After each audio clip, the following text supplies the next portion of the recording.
The acidity and basicity of salt is going to be the topic of this lesson. My name is Chad, and welcome to Chad's Prep, where my goal is to take the stress out of learning science. Now, in addition to high school and college science prep, we also do MCAT, DAT, and OAT prep as well.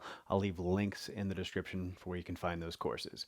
Now, this lesson is part of my new general chemistry playlist. I'm releasing several a week throughout the school year, so if you want to be notified every time I post one, subscribe to the channel, click the bell notification. All right, so the acidity and basicity of salt. Now, first off, a salt is an ionic compound, so it's going to be a little different than what we've seen in the rest of the chapter. We've been dealing with acids, H and then something, and they're made of all nonmetals. They're molecular compounds. And technically, though, the strong bases we dealt with, the group 1 metal hydroxides and the group 2 metal hydroxides, those are technically ionic compounds. You could call them salts. But we're going to be talking about all the rest of the salts in this lesson. And it turns out some salts are acidic salts. When you add them to water, they cause the pH to go below 7. Some salts are basic salts. When you add them to water, they cause the pH to go above 7. And then some salts are neutral salts. And when you add them to water, the pH stays right around 7. And you've got to be able to identify each of these three classes of salts, whether it's going to fall into the acidic, basic, or neutral salt category. And you definitely want to have memorized your strong acids and your strong bases, because that's going to basically be our key to remembering this. So big thing we should look at here is we're going to take a look at cations, and we're going to look at anions and treat them separately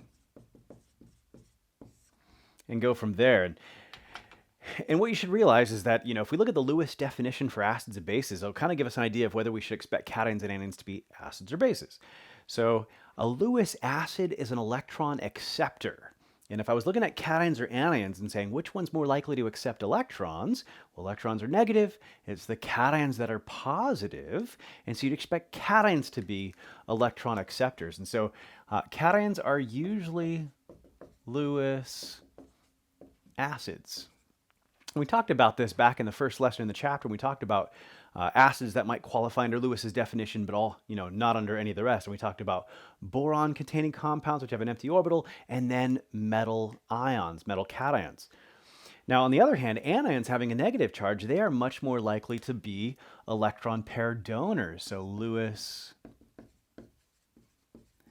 bases, or in many cases Bronsted bases, or even Arrhenius bases as well. So we're going to kind of look at just the Lewis definitions for this, because it's easy to associate them with cations and anions.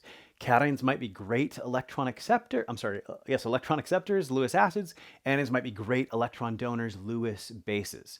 And so when you see a cation, you should think, good chance it's an acid.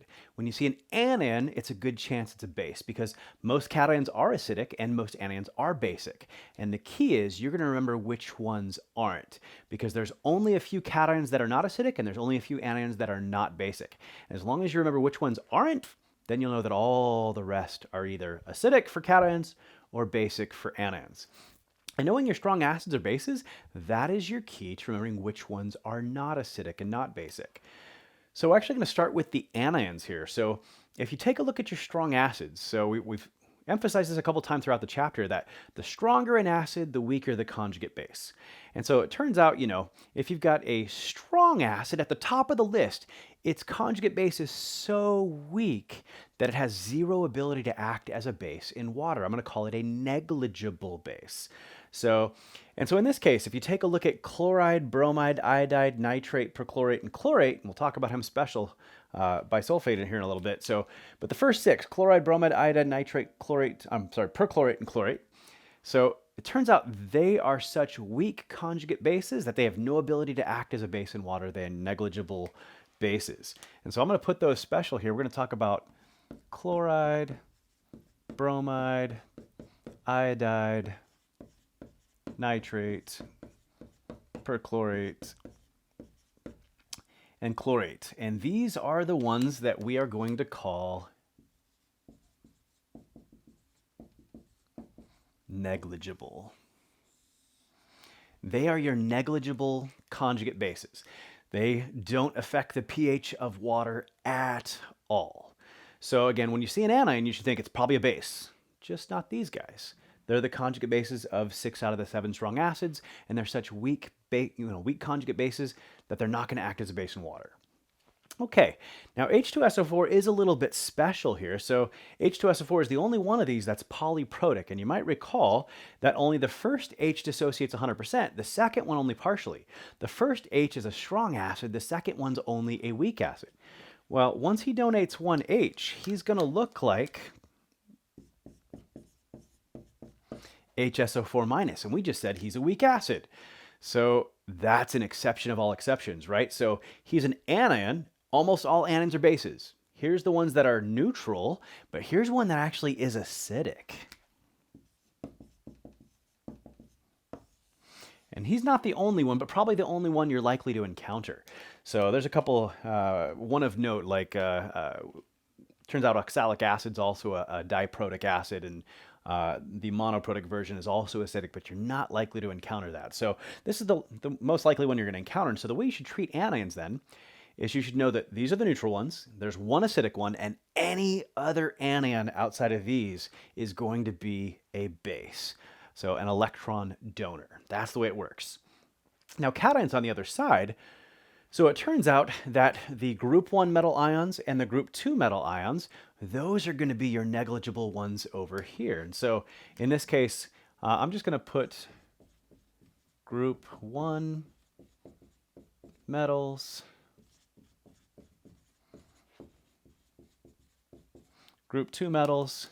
These are now the negligible ones.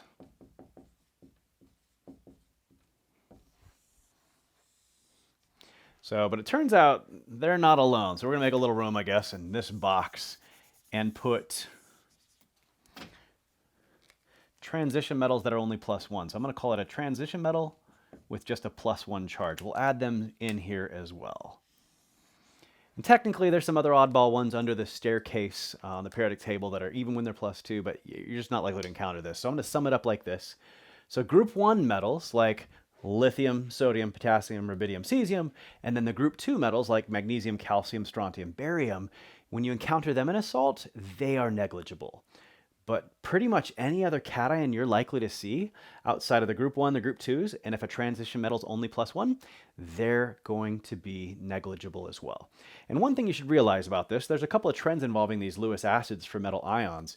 So if you were to compare, say, like Fe2 plus and Fe3 plus, and just your gut, which one of these is more likely to act as a stronger Lewis acid, a stronger electron pair acceptor? Well, the one that's more positive for sure. And that is definitely the way it is. So if you got two of the same metal but different charges, it turns out the more positively charged they are, the stronger the acid. Now, the other comparison you're going to want to be aware of is based on size. So if I have Fe2 plus and ruthenium 2 plus.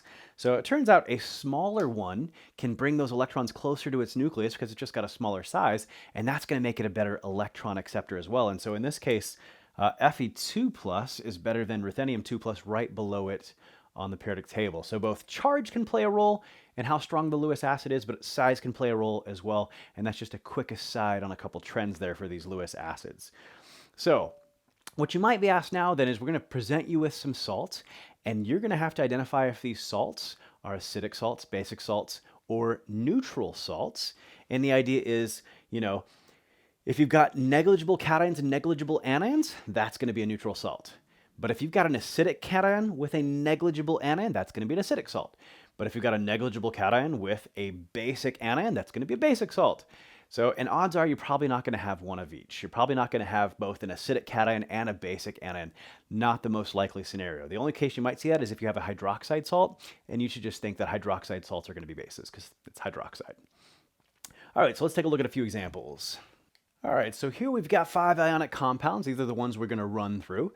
So, and when you look at these, you should realize, oh, well, magnesium hydroxide is one of your strong bases. So right off the bat, if you got a strong base for one of your ionic compounds, well, then that's going to be a base. And in fact, even if it wasn't a strong base, hydroxide salts just tend to be basic. So regardless of what the cation, they're probably going to be base. In fact, I can't think of an example that's not going to be the case. So the other 4, though, we're going to evaluate here, and we'll come back through him and just verify some things. But for the other 4, what you want to do is look at your cations, and oftentimes you get this in a context of a multiple choice question where you're going to get several answer choices. And rather than looking at each answer choice separately, I'm just going to go through and examine all the cations at the same time. So because when I look at cations, I think, oh, group 1 and group 2, or if it's a transition metal that's only +1, those are the ones I'm going to eliminate. So if you look then, we can say that sodium is group 1, barium's group 2, magnesium's group 2, but aluminum's not group 1 or 2, and it's got a +3 charge, so we can't ignore it. And then ammonium is not even a metal, it's a polyatomic ion, so he's definitely not in the negligible category here, and is therefore an acid.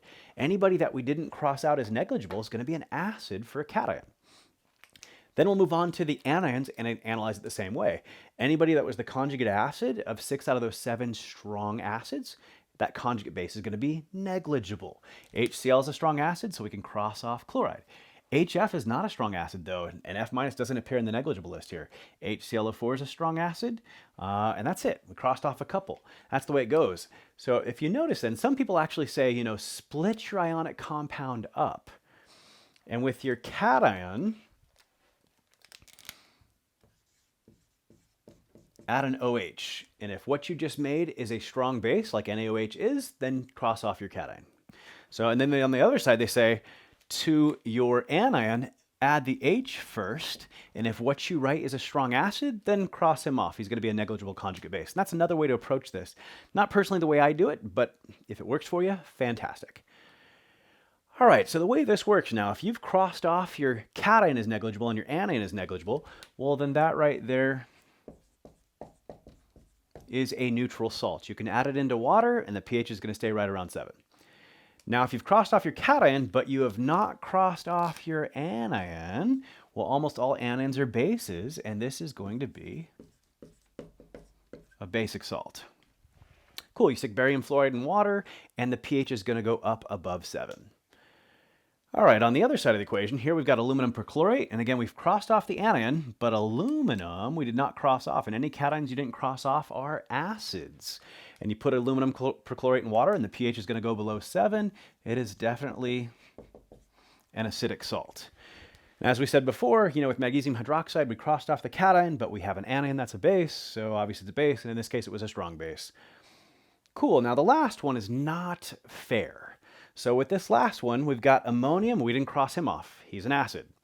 And then we've got cyanide on the other side. We didn't cross him off, so he's a base. So you didn't have a negligible for either the cation or the anion. If you recall, a second ago, I said you're not going to see this. And then I put it on the board. Well, I just wanted to give you an example of what you're probably not likely to see. And you could actually answer this if you could look up some values in a table and stuff like that. And what you'd really need is you'd need the ammonium ions Ka, and you'd need the cyanide ions Kb. So, and you'd probably have to look up some related values in a chart and then actually determine them, as we'll see in a little bit here. So, but basically, whoever's got the higher Ka or Kb, that's the one that's going to win. So if ammonium's Ka is higher than cyanide's Kb, then it's going to be an acid. But if cyanide's Kb is higher than ammonium's Ka, then overall it would be more basic salt. So, but if you don't have Kas and Kbs, then you just can't answer this question. It's not something you're likely to encounter in that scenario. So just keep that in mind. So now we know how to identify neutral salts, acidic salts, basic salts. So what if you're actually asked to calculate the pH of one of these salts? Let's take a gander.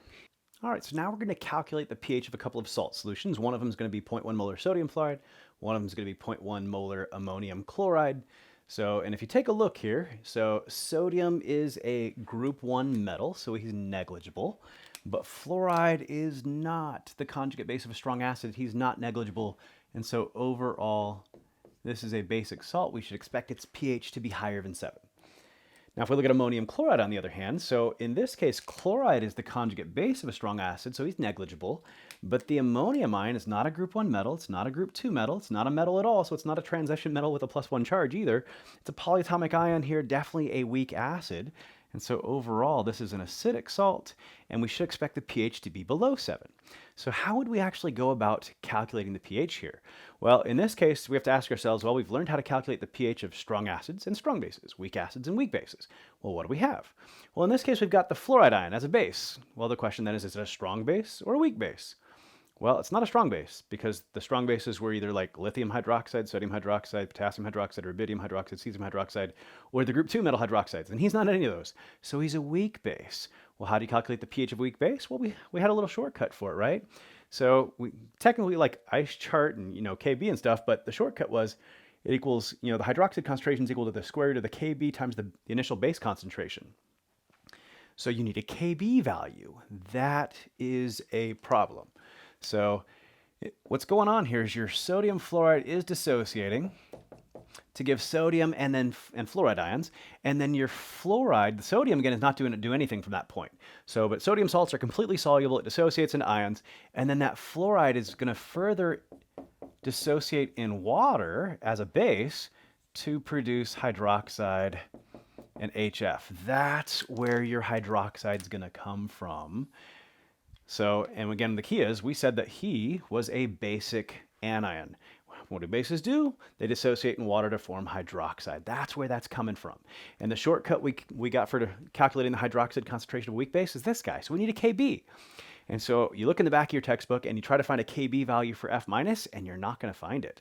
So Kas and Kbs are most commonly reported for neutral species, neutral acids or neutral bases. When I say neutral, I don't mean pH 7, I mean no charge, not ions. And so in this case, you're not going to find one for HF, and that kind of sucks. What you are going to find, though, is you're going to find a Ka value for HF given, just like I've provided it in this question. And so the Ka for HF is 6.8 times 10 to the negative 4.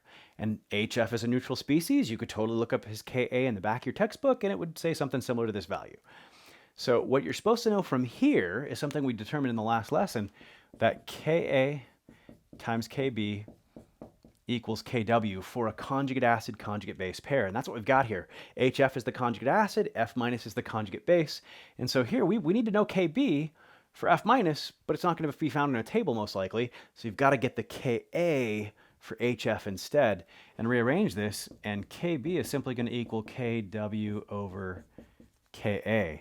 And that's ultimately what I'm going to substitute in to that expression right there for Kb.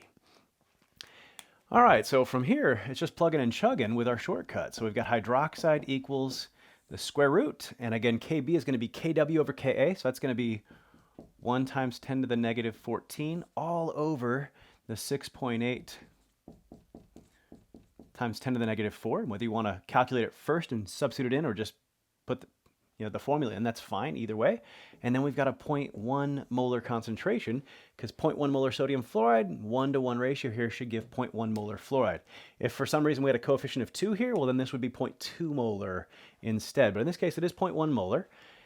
And from here it's plug and chug to get that hydroxide concentration. Let's take 1 times, helps when you turn your calculator on, so 1 times 10 to the negative 14.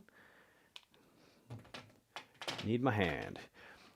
Divided by 6.8 times 10 to the negative 4 times 0.1. And that's going to be 1.47 times 10 to the negative 12. I'm going to take the square root of that and get 1.2 times 10 to the negative 6.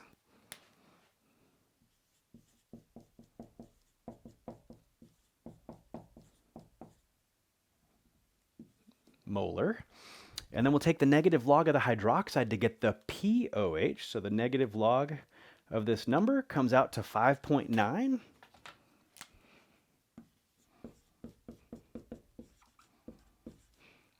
And if we subtract from 14 in a number like this, I just highly recommend you use your calculator. 14 minus that last answer. For whatever reason, subtracting from 14 with numbers with decimals is a pain in the butt. We're going to get 8.1.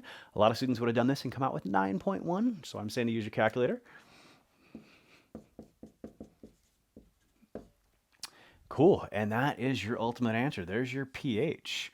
So most salts are going to typically end up just being either a weak acid or a weak base, depending on if it's the anion, then it's a weak base, or in this case, it's going to be the cation. So ammonium chloride is completely soluble in water to a very, very significant extent, and you're going to get ammonium ions and chloride ions, and it's the ammonium that is a weak acid, so it's going to dissociate to give H plus and ammonia.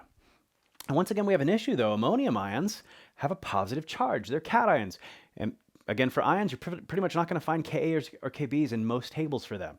What you are going to find, though, is that his conjugate base, ammonia, is a neutral species, and you will find a Kb for him. And in fact, we had it earlier. We had the Kb was 1.76 times 10 to the negative 5, and it's in this question as well. So the key is we're not going to find a Ka for him directly. We'll have to calculate it using the Kb for ammonia instead. And so in this case, instead of solving for Kb, we're solving for Ka.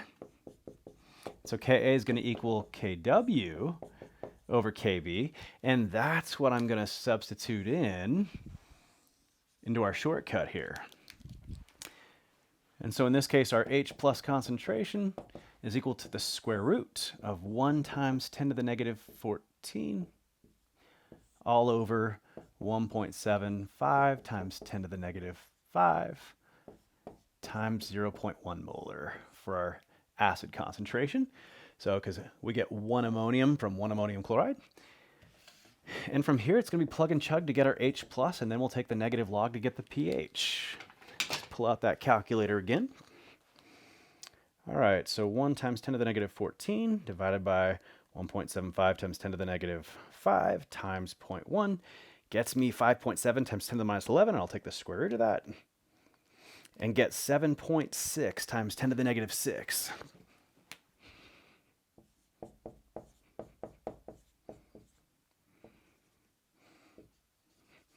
And again, we'll take the negative log of this to get the pH.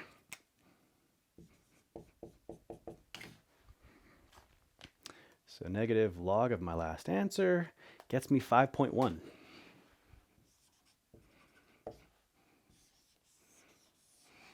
And voila. So one thing to note, I've kind of worked these out. I'm trying to make it look straightforward. These are the absolute trickiest pH calculations typically on this exam. And the reason they're tricky is I give you a salt, like the NaF here in this case, and then I give you the Ka for HF. Well, a lot of students, the minute they see they're given a Ka, they're like, oh, I got a Ka and I got a concentration. Oh, whenever I got a Ka and a concentration, I multiply them together and take the square root, and I get the H plus. And then I'll take the negative log and get the pH. The problem is that's assuming you have the concentration of that actual acid. Well, I've got the Ka of HF given to you in this first example, but we don't have an HF solution. We have a sodium fluoride solution. We have a solution of the conjugate base. And so, you know, there's only a handful of calculations we have to know how to do so far. Strong acid, strong base, weak acid, weak base. So we'll add a couple more in the next chapter, but that's it for this chapter. 4 different calculations that you might be on the hook for. The problem is you've got to figure out which one you actually have. You have to be able to recognize, do you have a strong acid? Do you have a strong base? Do you have a weak acid? Do you have a weak base? And if you're given a salt, then you have to figure out which one of those that turns into after it dissociates. And again, in this first example, the cation was negligible. It was the anion that was a weak base. In the second example, it was the anion that was negligible. It was the cation that was a weak acid. And the moment you say, oh, I've got a weak base, there's your shortcut. The moment you say you've got a weak acid, there's your shortcut. And you have to know what to do and then look at what you've been given to figure out how you get there. So in this first example, you were given a Ka, but you should have, before you even evaluated that, said, oh, this salt's a weak base. For a weak base, this is my formula. I need a Kb value. Well, they didn't give you a Kb value. So you need to take and solve for Kb with as equal to Kw over the Ka of the conjugate acid they gave you. So that's kind of the methods. And again, there's only so far 4 different types of pH calculations in this chapter, for at least 4 different solutions. Strong acid, strong base, weak acid, weak base. But identifying which you have and then having it real methodical, what process you're going to use to solve for that pH, that's the rub. And it's going to get more challenging because in the next chapter, we're going to introduce buffers and then titrations, which are going to be even more pH calculations, and the water's going to get pretty muddy. So you want to get this down really, really good before we get into the next chapter. Now, if you found this lesson helpful, thumbs up button is the best way you can support the channel. Let YouTube know that they need to share this lesson with other students. And if you're looking for acid and base practice, pH calculation practice, or general chemistry practice in general, check out my General Chemistry Master Course. Over 1,200 practice questions, final exam rapid reviews, practice final exams. Free trial is available. I'll leave a link in the description. Happy studying.